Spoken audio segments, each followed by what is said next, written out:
कोई परेशानी नहीं। ये संस्कार, भारतीय में संस्कार है कि लोग कविता पढ़कर चले जाते हैं और सीखने की कोई कोशिश नहीं करते। मेरा सौभाग्य है कि उस धरती का हमें 99% लिखी गई है। ईश्वरी, महर्षि वाल्मीकि, वेदव्यास, तुलसी, बिहारी, केशव, मैथिली, शंकु, वृंदावन, वर्मा। सुनिए बेटा, थोड़ी समझ कर लीजिए। इलेक्ट्रॉनिक मीडिया में सब कुछ मार दिए, कविता को छोड़कर सब कुछ सिखा दिए, सिर्फ कविता नहीं सिखाई। और कविता के कुछ संस्कार होते हैं। राजकीय घरानों में कविता होती है, आपको बता दूं। केशव कवि जहाँ हमारे हुआ करते थे तो राजा के यहाँ एक नृत्यांगना थी, और वो नृत्यांगना जो राजा की कुछ बुरी चीजों से हटकर वो केशव की शरण में चली गई। कविता कितनी ताकतवर होती है, दो लाइन की बात बताता हूं। उस कवित्री के अकबर जैसे बादशाह को चरण छूने पर मजबूर कर दिया। अकबर दुनिया जानती बहुत ही बहसी टाइप का आदमी था। हरम में सिर्फ कोई भी औरत मिल जाए उसको उठा लेना उसका परम धर्म था। ऐसे कौन से लोग हैं कहते हैं जहां मजहब ही सारी जिंदगी सिखाई हो।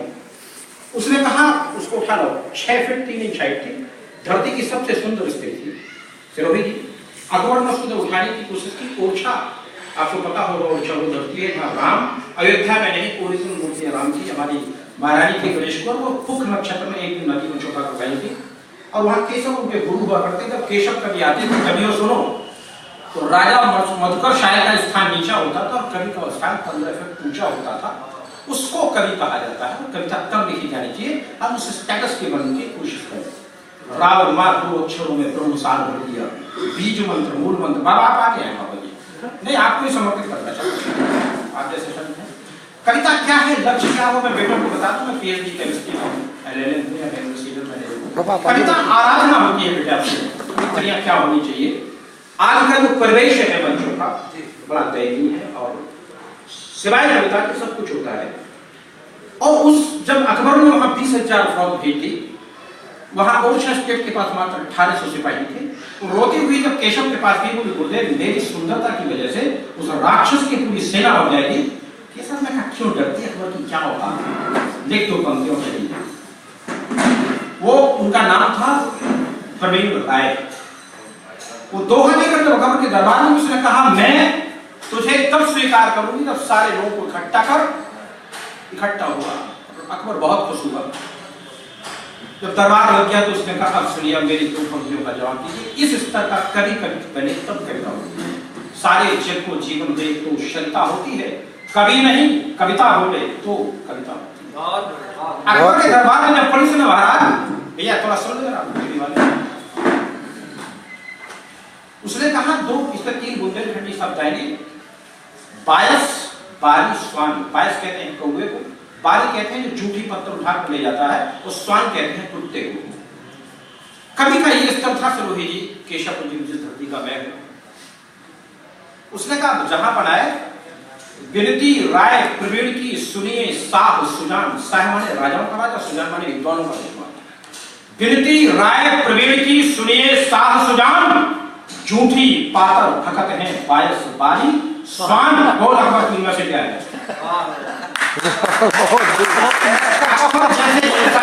इतनी 2 पंक्तियों में उसको उसने उठा, पैर छुए और पेटी मानकर 12 हाथियों का जीवराज बनकर भेजे थे। ये कविता की ताकत होती है। तो चाहे तो हमारे बेटे बहुत अच्छा लग रहे हैं, लेकिन इन्हें कुछ दिशा की जरूरत है, क्योंकि आज मंचों पर जिस तरह से भटकाया जाता है। आइए कविता से जोड़ता हूँ। आज आपको पता है कितना पवित्र दिन था।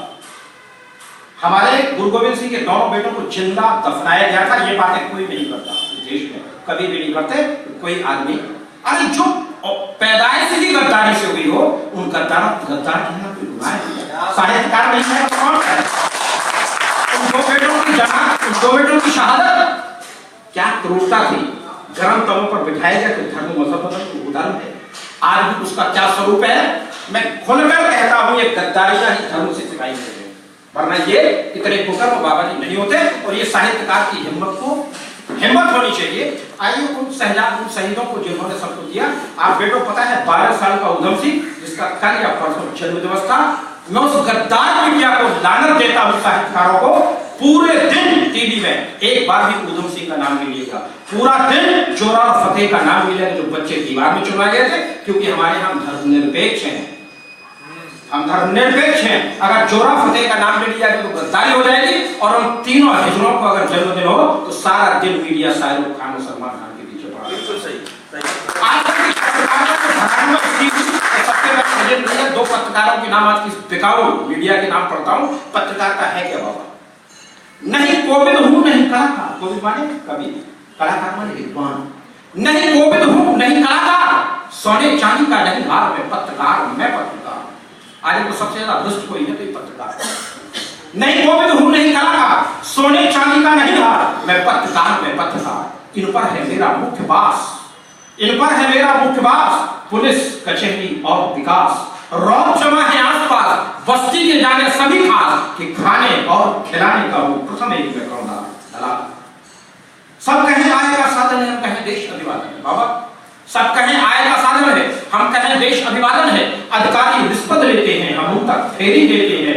मैं संतोष किया करता जो मिल जाती टपकी हुई लाल, मैं पत्रकार में। उन कवियों को मैंने झाड़ दिया, कवि माने इंटेलेक्चुअल्स।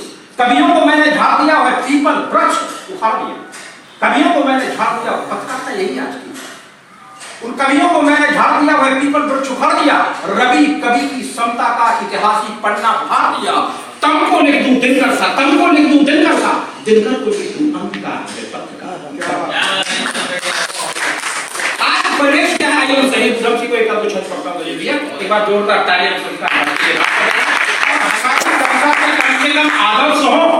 तेरी मां सारे सुख होगे, मेरी तेरी मां सारे सुख होगे, ऐसी नहीं दुआ करते हैं। कितने लोग हैं इनमें से जो नित्य मां के पैर।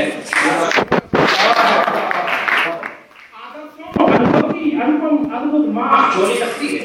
आदर्शों अनुभव की अनुपम अद्भुत मां झोली लगती है।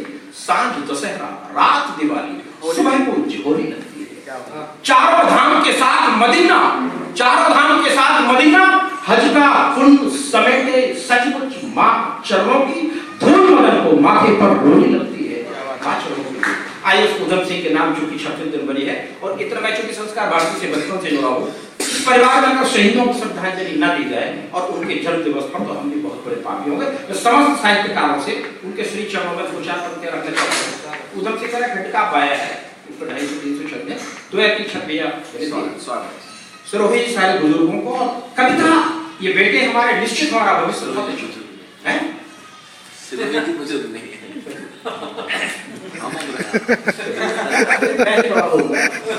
इन बेटों को बहुत अच्छा साहित्य लिखा जा रहा है और हमारे गरीब लिए बड़ा काम कर रहे हैं साहित्य की दिशा को। देखिए दो चीजें जरूर फैलाइए। आपको जो जीन्स खरीदी जाती है 3000 रुपए की, उसमें फिल्म में बैठे वाले गद्दारों को कम से कम 700 रुपए कमीशन जाता है। एक गद्दार ये तो कहता है कि 20 रुपए का शंकर जी पर दूध न चढ़ाओ, ये 300 करोड़ रुपए 200 रुपए तुमसे लेकर कमा रहा है। इन गद्दारों कैसे शहीद थे जिनकी वजह से आजादी, उस उधम सिंह के नाम 2-3 मैं पढ़ता हूं। हो गए शहीद हैं जो मेरी मातृभूमि पर, हो गए शहीद हैं जो तेरी मेरी मातृभूमि पर, कर्ज उनकी मां का हम तुम ऐसे ही चुकाएंगे। हो गए शहीद हैं तो मेरी तेरी मातृभूमि पर, कर्ज उनकी मां का हम तुम ऐसे ही चुकाएंगे। जहां कहीं याद आए मूर्ति चित्र दिख जाए, सत सत शीशम उनको चुकाएंगे। व्यर्थ नहीं जाने देंगे तेरे बलिदान को, तो नभ से भी नाम तेरा ऊंचा है उठाएंगे। और उधम की आन बान शान संकल्प पर धन जन बल हम प्राण लुटाएंगे। जलियांवाला कांड में 12 साल के बेटे ने शहादत दी। कैसा रहा होगा उसका संकल्प? 2-3 क्षण आपको देना चाहता हूँ। 12 वर्ष का बेटा बचपन से ही अनाथ था। 12 वर्ष का बेटा बचपन से ही अनाथ था। माँ बाप भाई बहन ना कोई उसके साथ था। जलिया में जब लहू को बहते था उसने देखा, जलिया में जब लहू को बहते था उसने देखा, खाई कसम जमीन की बदले का ठाना लेखा। उस गीदड़ के वो शिकार को तभी ढूंढने लगा। डायट के पीछे पड़ गई। 12 वर्ष का बेटा बचपन से ही अनाथ था। माँ बाप भाई बहन का कोई उसके साथ था। जलिया में जब लहू को बहते था उसने देखा, खाई कसम जमीन की बदले का ठाना लेखा। उस गीदड़ के वो शिकार को तभी ढूंढने लगा। बदले के वो नशे में था यूं झूमने लगा, जो खूनी भेड़िए पर उसने निशान दागा। डायर का साला कायर डर के तमाम भागा। तुम भारती के बेटे भारत की शान बन गए, तुम मातृभूमि पर मिटे तो तुम महान। उसका बेटा अनाथ लंदन तक कैसे पहुंचे? संकल्प देखिए। 21 साल तक भूखा था उत्तरा। उस उस संकल्प के नाम को पंक्तियां पढ़ता हूं। लंदन को कैसे पहुंचे इतने से पैसे ना थे, लंदन को कैसे पहुंचे इतने से पैसे ना थे, बदले इरादे अपने उधम तो ऐसे ना थे। लंदन तो कैसे पहुंचा वो घुस के जहाज में, लंदन तो कैसे पहुंचा वो घुस के जहाज में, न फर्क आया भूख से उसके मिजाज में, सातों समंदरों को लांघ कर गया था, सातों समंदरों को लांघ कर गया था, जरिया के घाव से खुद को बांध कर गया था।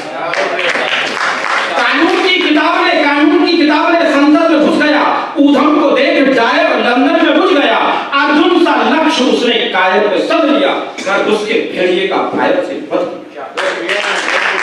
अर्जुन सा लक्ष्य उसने कायर को सद लिया, घर घुस के भेड़िए का फायर से बच गया। ऊधम उसूल तेरे वो गीता कुरान बन गए, मातृभूमि पर मिटे तो तुम मान लो। 21 साल की तपस्या को गोली मारने के बाद कैसा लगा होगा? बचपन का मेरा प्रण था आधा अधूरा हो गया, बचपन का मेरा प्रण था आधा अधूरा हो गया, माँ की जो कोख का था सपना वो पूरा हो गया। उस निर्दोष खून के मैं बदले तो नहीं चला हूं, उस निर्दोष खून के मैं बदले तो नहीं चला हूं, अंजाम अपने सारे सपने को दे चला हूं। मरने से ज्यादा माँ के उस दूध का ख्याल है, बस मरने से ज्यादा माँ के उस दूध का ख्याल है। माँ की न गोद मिल सकी इस बात का मलाल है, तुम अस्थियों के दान सा बढ़कर वो दान बन गए, मातृभूमि पर मिटे तो तुम मान। देश की गद्दारियां देखो, ऊधम सिंह भगत सिंह के कहीं स्मारक नहीं मिलेगी। जब एक अंग्रेज औरत सीनेट में जहां गोली मारी कैस्टिंग हॉल में, वहीं सांसद निकल रही थी, पैरेट थी, गैलरी छोटी थी, वो आई खड़े हाथ चलिए ये पिस्तौल लेके कौन भाग रहा है? ऊधम सिंह खड़ा हो गया। मुझे फक्र महसूस होता है कि उस औरत ने सांसद ने इस्तीफा देकर कर दिया, कैम्ब्रिज में ऊधम सिंह का स्मारक बनवाया पर भारत देश में नहीं बना। वो औरत ऊधम सिंह से बात करने जाती है तो मैंने 200-300 शब्द लेके सबसे प्रिय शब्द रखता है। उस अंग्रेज औरत को ऊधम सिंह में क्या बात हुई थी? क्रिश्चियन धर्म और हमारे सनातन धर्म के संस्कार और परंपराओं का कंपैरिजन सरस्वती माँ ने मुझसे करवाया है। इस शब्द को बड़े ध्यान से सुनिए। क्यों रुक गया वीर था मुझको न मार पाया? अंग्रेज औरत माफी मांग रही बेटे से। क्यों रुक गया वीर था मुझको न मार पाया, मैं थी निहत्थ थी नारी तू फिर भी न मार पाया। क्यों रुक गया वीर था मुझको न मार पाया, मैं थी निहत्थ थी नारी तू फिर भी न मार पाया। गर्दन उठा के बोला मां भारत का मैं सपूत, गर्दन उठा के बोला मां भारत का मैं सपूत, नारी पर करता हमला तो कहलाता मैं कपूत। क्यों रुक गया तो वीर था मुझको न मार पाया, मैं थी निहत्थ थी नारी तो फिर भी न मार पाया। गर्दन उठा के बोला मां भारत का मैं सपूत, नारी पर करता हमला तो कहलाता मैं कपूत।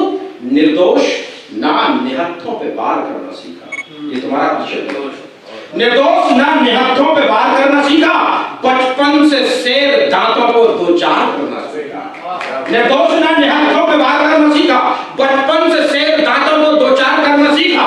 नारी का ना अपमान था आक्रांत पर खड़ा था, नारी का ना अपमान था आक्रांत पर खड़ा था। सर्वत्र पूज्य नारी के सिद्धांत को पढ़ा था। अगर रोकता कोई मर्द तो सीने से फाड़ देता, दुश्मन को मैं वतन के जिंदा निकाल देता। आंचल गगन में मां के ध्रुव सा निशान बन गए, मातृभूमि पर मिटे तो तुम महान बन। ये संस्कार भारतीय तरफ से श्रद्धांजलि का अंतिम पंक्ति पढ़ता हूं। बेटा जो आपको बंद कर जाएगा, क्या शहादत थी, बलबेरी थी आजादी की जो हिंद पर चढ़ी। बलबेरी थी आजादी की जो हिंद पर चढ़े, दुश्मन से तुम पतन के थे सिंह से लड़े। बलबेरी थी आजादी की जो हिंद पर चढ़े, दुश्मन से तुम पतन के थे सिंह से लड़े। किसने कहा ना, कैसे कहूं ना, कैसे कहूं ना, तेरी मां तो भारती थी। किसने कहा ना, तेरी मां तो भारती थी, आठों प्रहर सपूत को अपने निहारती थी। किसने कहा ना, तेरी मां तो भारती थी, आठों प्रहर सपूत को अपने निहारती थी। तुझसे अमर सपूत को सत सत सत सत मदन नमन, तुझसे अमर सपूत को सत सत मदन नमन। ऊधम के याद आओ जो बंदे